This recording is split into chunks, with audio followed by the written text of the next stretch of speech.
Hello guys, Radhe Radhe. कैसे हैं आप सब लोग। तो लास्ट लेक्चर में हमने addition and subtraction of matrices के बारे में जाना था। इस लेक्चर में हम मल्टीप्लिकेशन ऑफ मैट्रिक्स को समझेंगे कि दो मैट्रिक्स का मल्टीप्लाई कैसे कर सकते हैं। तो आइए स्टार्ट करते हैं।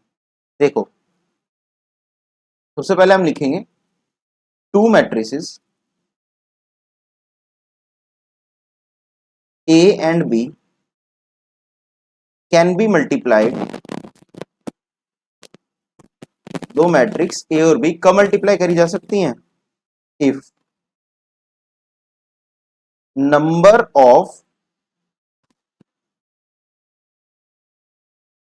ऑफ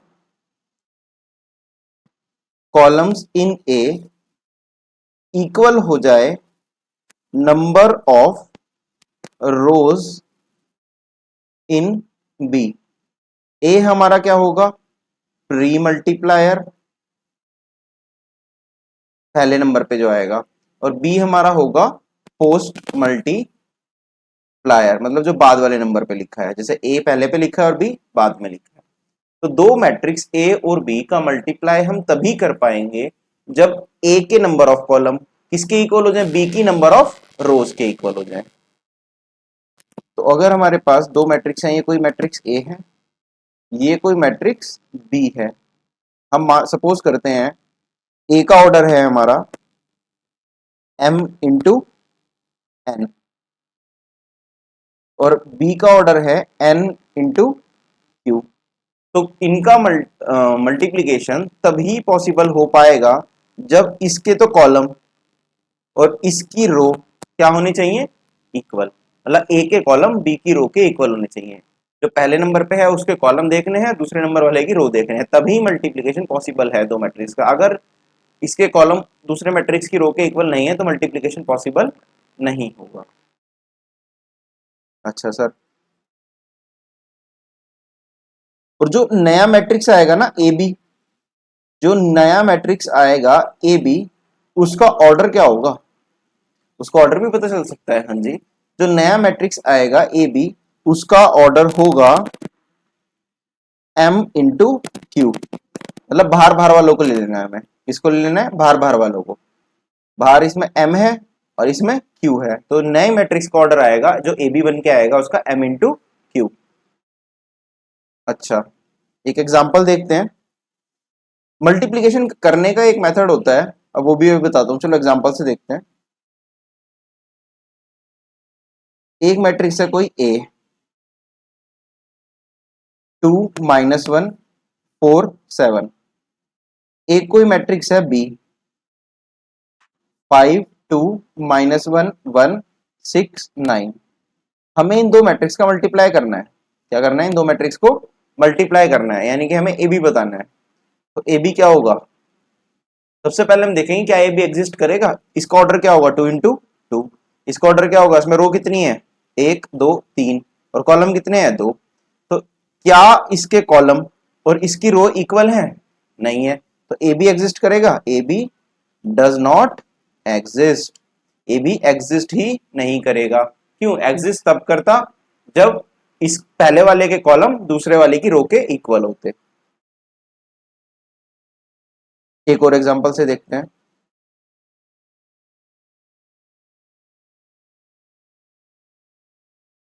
ए दे रखा है अपन को 2 -1 4 और 7, और बी अपने को दे रखा है 3 2 7 6 5 और 1।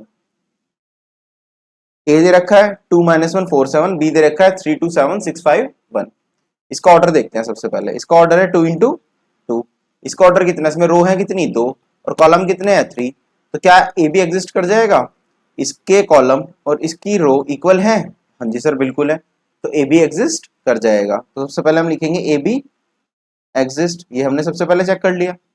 चलो जी, अब जब ए बी एग्जिस्ट करेगा तो हमारा काम क्या है? मल्टीप्लाई करना। अब बड़े ध्यान से देखना कि मल्टीप्लाई होता कैसे है। ए बी, देखो, जब मुझे ए बी करना है ना, तो ध्यान से देखना कि मैं करूंगा क्या। मैं इस रो को लेके चलूंगा, इस रो को लेके चलूंगा और इस कॉलम को लेके चलूंगा। ठीक, इस रो को और इस कॉलम को लेके चलेंगे। कैसे चलेंगे? देखो 2 की मल्टीप्लाई तो 3 में होगी, इसकी 2 की मल्टीप्लाई तो 3 में, -1 की मल्टीप्लाई 6 में, प्लस -1 इंटू 6। देखो पहला एलिमेंट उस कॉलम के पहले एलिमेंट से मल्टीप्लाई होगा, इस रो का दूसरा एलिमेंट उस कॉलम के दूसरे एलिमेंट से मल्टीप्लाई होगा। क्लियर? अच्छा, अब ये हो गया। अब कॉलम तो यही रहेगा, लेकिन रो अब मैं चेंज कर दूंगा, रो मैं ले लूंगा ये वाली, सॉरी, रो तो वही रहेगी, कॉलम में ले लूंगा इधर वाला।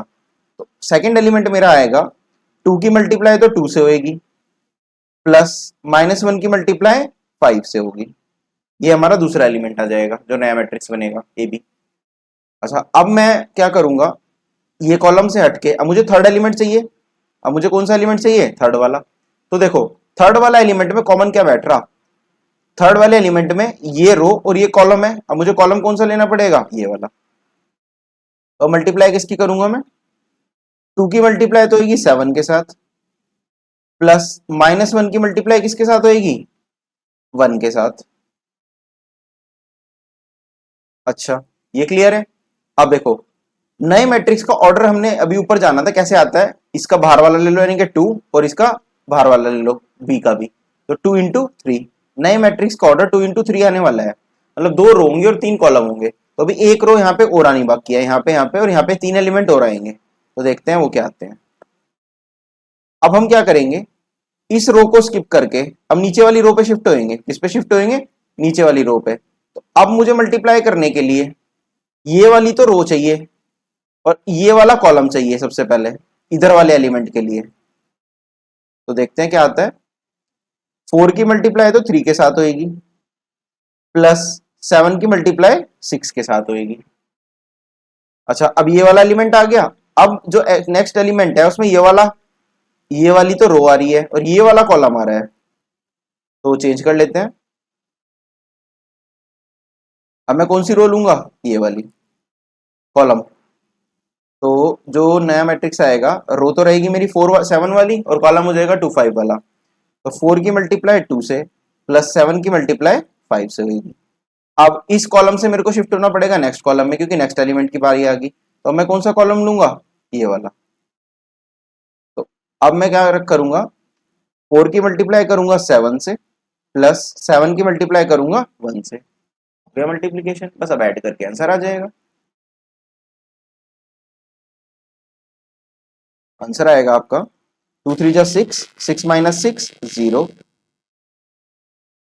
2 2 जा 4, 4 माइनस 5 -1, 7 2 जा 14 -1 13, 4 3 जा 12 प्लस 42 54, 8 प्लस 35 43, और आपका 28 प्लस 7 35। तो ये आपका नया मैट्रिक्स ए बी आ गया। समझे? देखो करते क्या है, हम पहली रो लेंगे, फिर कॉलम बारी बारी से लेंगे, उतने एलिमेंट्स आ जाएंगे। फिर सेकंड रो ली, बारी बारी से कॉलम लिए तो नीचे की रो से तीनों एलिमेंट आ जाएंगे। बहुत इजी है। अच्छा, क्या बी ए की मल्टीप्लाई हो पाएगी? बी ए, अगर मैं बी ए की मल्टीप्लाई देखूं तो पहले बी लिखना पड़ेगा, फिर ए रखना पड़ेगा। बी का ऑर्डर क्या है? 2 इंटू 3। ए का ऑर्डर क्या है? 2 इंटू 2। क्या बी के कॉलम, क्या बी के कॉलम ए की रो के इक्वल है? नहीं। तो क्या बी ए एग्जिस्ट करेगा? B A does not exist, B A exist ही नहीं करेगा। तो मल्टीप्लिकेशन में हमें क्या देखना होता है, पहले वाले के कॉलम और दूसरे वाले की रो क्या होनी चाहिए? इक्वल। समझे? और ये जरूरी नहीं है कि ए बी और बी एग्जिस्ट मतलब इक्वल होगा। जैसे नॉर्मल नंबर्स की अगर हम मल्टीप्लाई करते हैं 2 3 जा 6 और 3 2 जा भी 6 होता है, लेकिन मैट्रिक्स में हमने अभी देखा भी कि बी ए तो एग्जिस्ट ही नहीं कर रहा। A B not equal to B A होता है, A B not equal to B A होता है। समझे? ए बी किसके इक्वल नहीं होगा? बी ए के इक्वल। तो ऐसे ही हमारी कुछ प्रॉपर्टीज बनेगी मैट्रिक्स मल्टीप्लिकेशन की, उसको भी जान लेते हैं। प्रॉपर्टीज ऑफ मैट्रिक्स मल्टीप्लीकेशन, पूरा ही लिख देता हूँ मैट्रिसेस।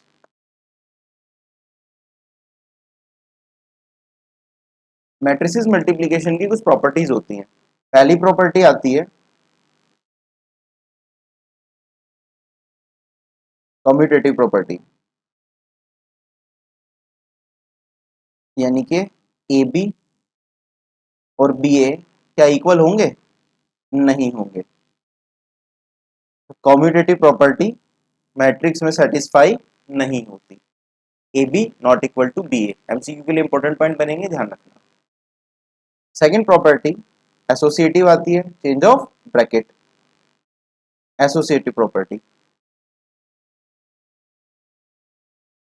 एसोसिएटिव प्रॉपर्टी क्या ये सेटिस्फाई होगा मैट्रिक्स मल्टीप्लीकेशन में? क्या A into B C is equal to होगा A B into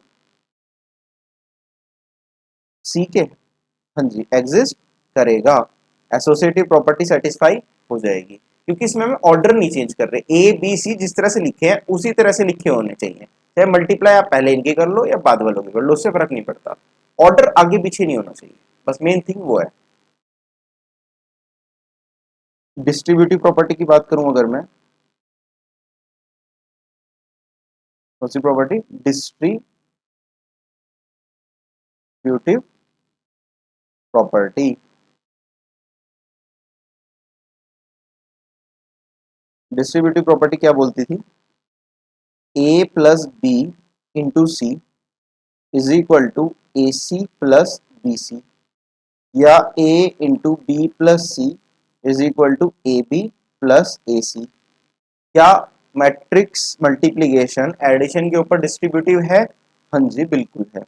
matrix multiplication is distributive over matrix addition, ये प्रॉपर्टी सेटिस्फाई होती है। क्लियर?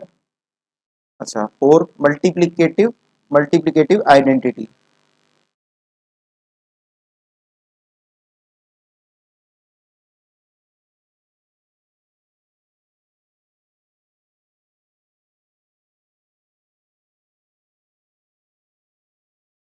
ये क्या बोलता है कि जो आइडेंटिटी मैट्रिक्स है, याद है आई, मैंने बताया था टाइप्स ऑफ मैट्रिसेस में, आइडेंटिटी मैट्रिक्स, इसको हम आई से डिनोट करते हैं, 1 0 0 0 1 0 0 0 1। वो क्या होता है? वो हमारा कहलाता है मल्टीप्लिकेटिव आइडेंटिटी, यानी कि किसी भी मैट्रिक्स की हम आई से अगर मल्टीप्लाई करेंगे तो वही मैट्रिक्स रिपीट हो जाएगा। जस्ट लाइक वन, वन की मल्टीप्लाई हम किसी से भी करते हैं, आइडेंटिटी एलिमेंट बोलते हैं वन को, मतलब वन की मल्टीप्लाई आप किसी से भी कर दो, कोई फर्क नहीं पड़ता। तो इसी तरह से आइडेंटिटी मैट्रिक्स, मैट्रिक्स के अंदर आइडेंटिटी मैट्रिक्स हमारा आइडेंटिटी एलिमेंट होता है, उसकी आप मल्टीप्लाई किसी भी मैट्रिक्स से कर दो, आंसर हमेशा सेम रहने वाला है। कैसे ही कर दो, ए आई कर दो चाहे आई ए कर दो, हमेशा आंसर ए ही रहेगा। किसी भी मैट्रिक्स में मल्टीप्लाई कर दो आई की, आंसर हमारा सेम रहता है। तो एक क्वेश्चन आप ट्राई कर लेना, मैं आपको दे देता हूँ।